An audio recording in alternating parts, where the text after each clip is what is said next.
with those sounds and syllables resonating in our bodies, we come into this time of meditation.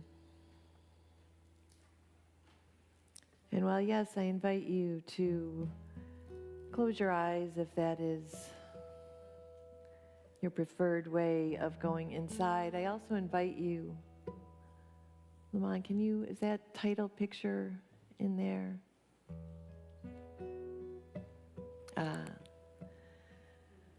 I invite you into a little imago scriptura, or imago divina, divine image, as part of our meditation, to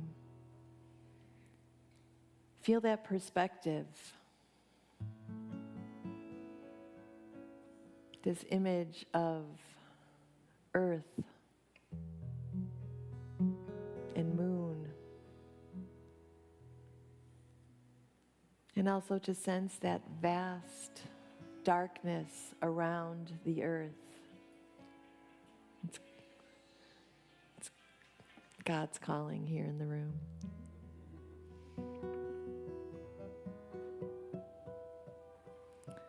So with that image, either looking at it or just feeling it in front of your eyes, if you want to close your eyes, I invite you to let the rhythm of your breath become spacious. Sensing that ebb and flow, and allowing the breath in your body to fill the space of your belly, your chest. Sensing your breath move from your nostrils through your body. Spacious.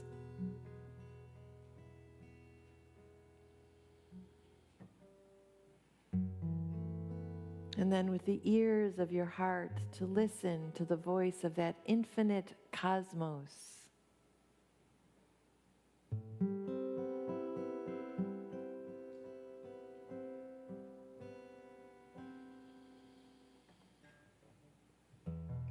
And feel yourself held not only in the song of the stars, but remembering that you are made of the same elements as the stars.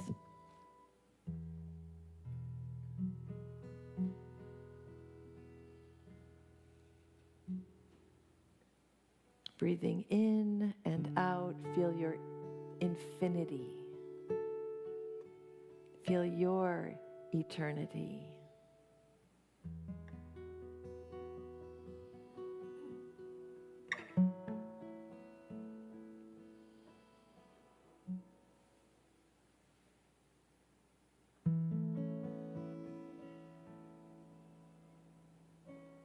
And yet at the same time, sense your whole body, this finite, earth-bound body. And feel yourself held here on earth, where we continuously plant our seeds of hope and love.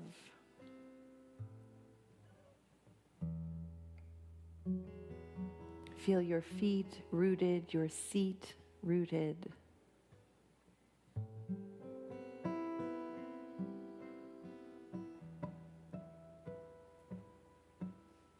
Imagine lifting your face to both sun and rain.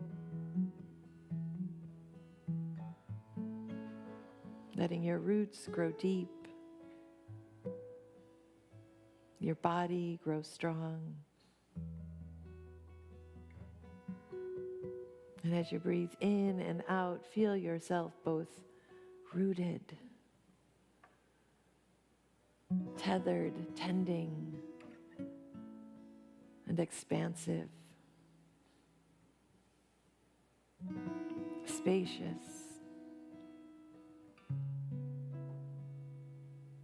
awake to the song of creation alive in you.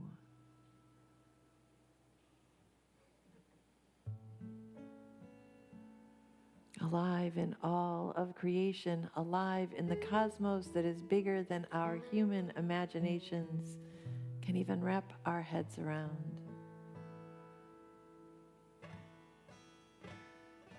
And yet knowing too that Source is right here, in your every breath, in your every cell.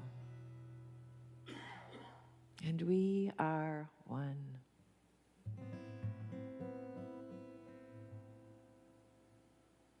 And so it is.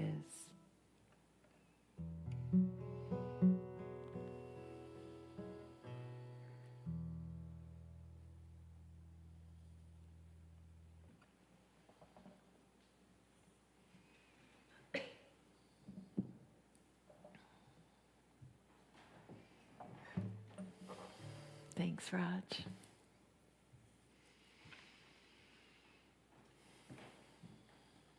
So how many of you shifted from doom scrolling to moon joy scrolling? I have had such delight in watching those videos of the crew of the Artemis 2. They're videos from space and their trip around the moon, but also their incredible interviews after touching back down to Earth, and their joy and their enthusiasm and their awe that is so apparent. So the title of my talk is a little tweak from Christina Koch, the woman on the board, the mission specialist, whose actual quote is, "Planet Earth, you are our crew." She talked after they landed not only about the crew of those 4 people who shared an amazing voyage, but about the hundreds of people who prepared them, who supported them, who guided them, who received their messages, all as a crew. That this miracle trip that happened because science is real and awe is real, happened because of many, many, many people who brought their own part to play and did that with shared mutual respect, with enthusiasm, with joy, with curiosity. Talk about curiosity. What does it take to be curious enough about what is happening beyond the scope of gravity here to be willing to fling yourself off into space? Holy wow. The other piece that I loved about her perspectives was that reminder of that dark, vast space. Some of those pictures show just Earth, right? Not with the perspective of moon right there. And space all around. We have this one planet we call home. Potentially there are more, but right now this is the only one we know about. The other piece that she said about that is that line of the atmosphere that you can see from some of those photos is that every single one of us, every person you know, every person who has ever lived, every person who will live is sustained by that same line of atmosphere. Moon joy. There is so much about what is happening in our world today that keeps my eyes not directed at joy, but at destruction. It is all too easy for me to think that that's all that is going on.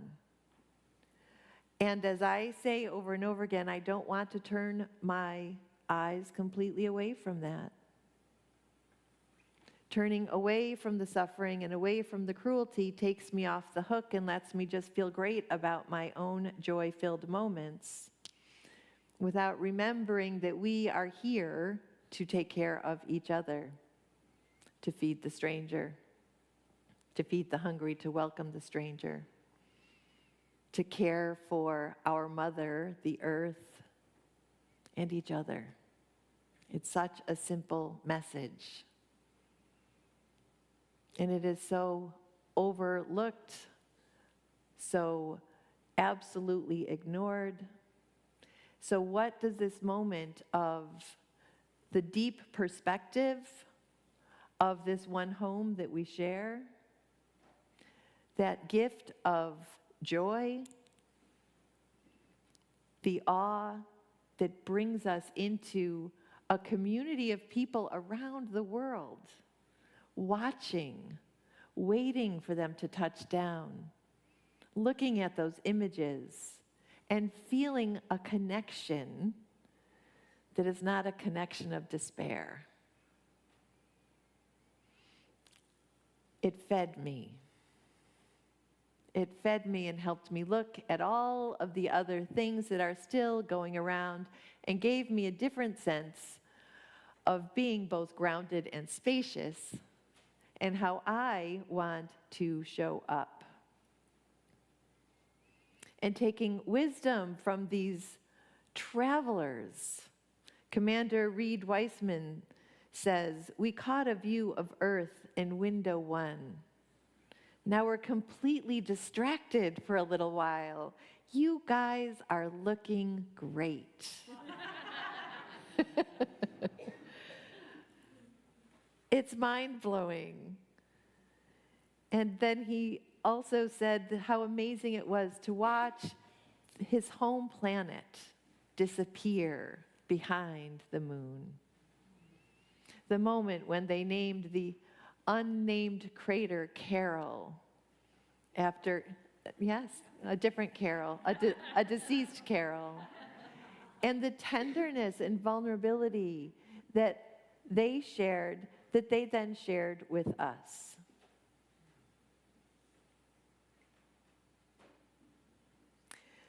After they landed and were being interviewed, mission specialist Jeremy Hansen said to everybody there, right, the crowds gathered, they all had a turn up on the stage to share their bit. That's when Christina thanked Planet Earth for being a crew and taking care of every one of us.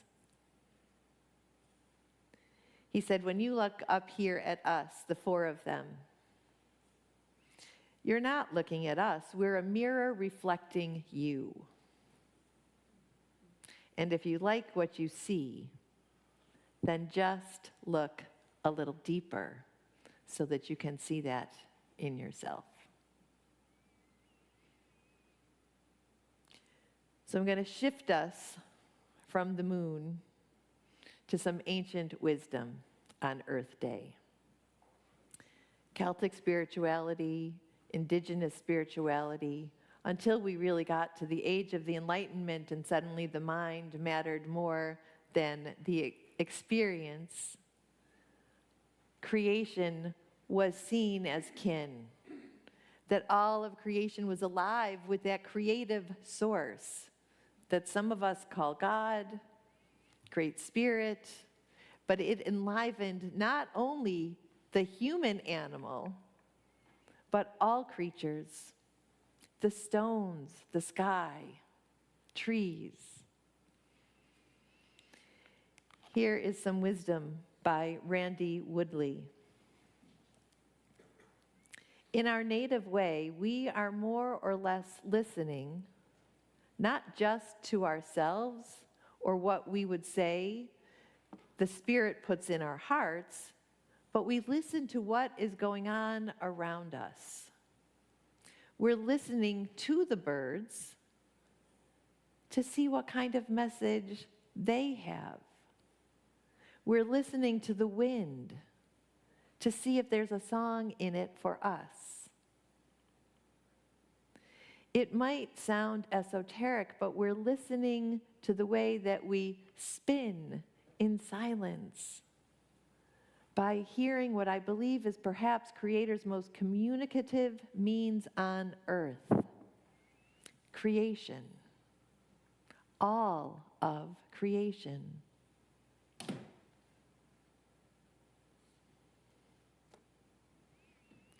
what happens when we see our relationship with the earth and all that's in it as kinship and not dominion over, not control over, not extraction of, but kinship with. How does that shift for us so that we raise our voices so that those who have great power and great wealth and great greed hear from all of us that we are kin with all of this? It is not yours to abuse. So hear our voices rising in kinship with all of creation and with each other. How is the earth crying out for care? So many ways the earth is crying out for care. So many ways that people of the earth are crying out for care, for clean water, for clean air, for healthy food. How are we a part of that kinship? And how can we rethink our own relationship with consumerism?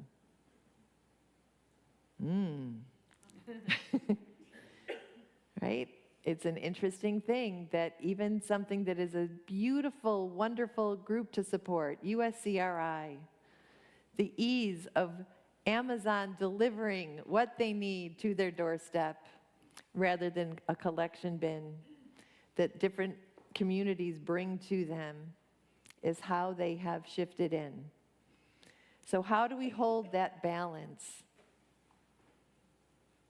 between knowing what we want to do is preserve, nurture, care for, and that there are certain realities of our modern age, but can we be conscious of how we are stepping into those? Thinking about what my habits are. How am I supporting local? How am I growing something on my own? We'll see.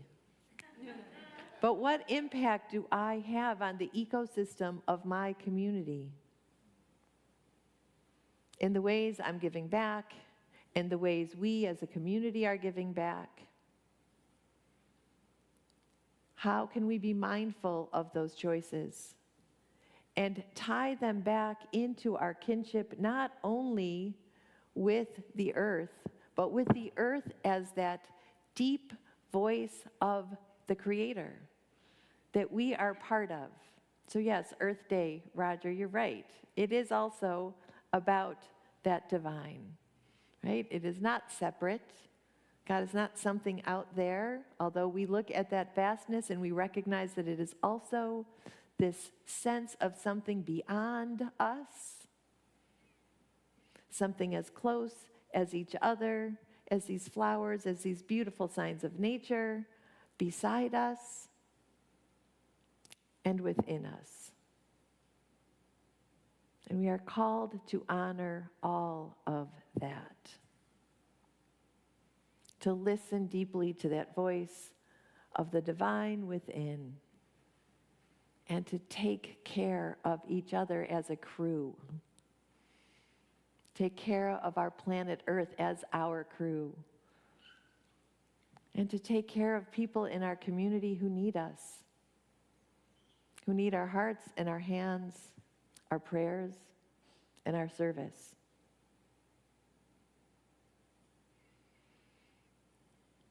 I'm going to close today with a blessing by Helen Weaver from a little book I have called Earth Prayers. Oh, our mother, the earth, blessed is your name. Blessed are your fields and forests, your rocks and mountains, your grasses and trees and flowers and every green and growing thing. Blessed are your streams and lakes and rivers, the oceans where our life began and all your waters that sustain our bodies and refresh our souls. Blessed is the air we breathe, your atmosphere that surrounds us and binds us to every living thing. Blessed are all creatures who walk along your surface, or swim in your waters, or fly through your air, for they are all our relatives.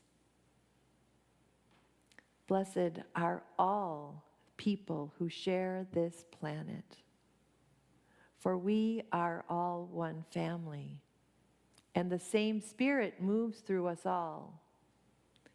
Blessed is the sun, our day star, bringer of morning and the heat of summer, giver of light and life. Blessed is the moon, our night lamp, ruler of the tides, protector of all and guardian of our dreams.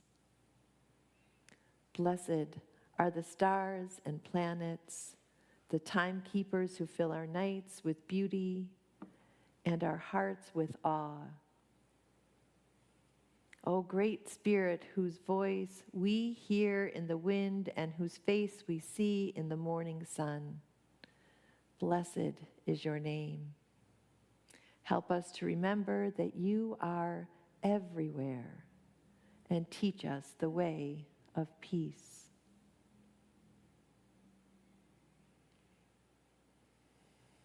We take that blessing in,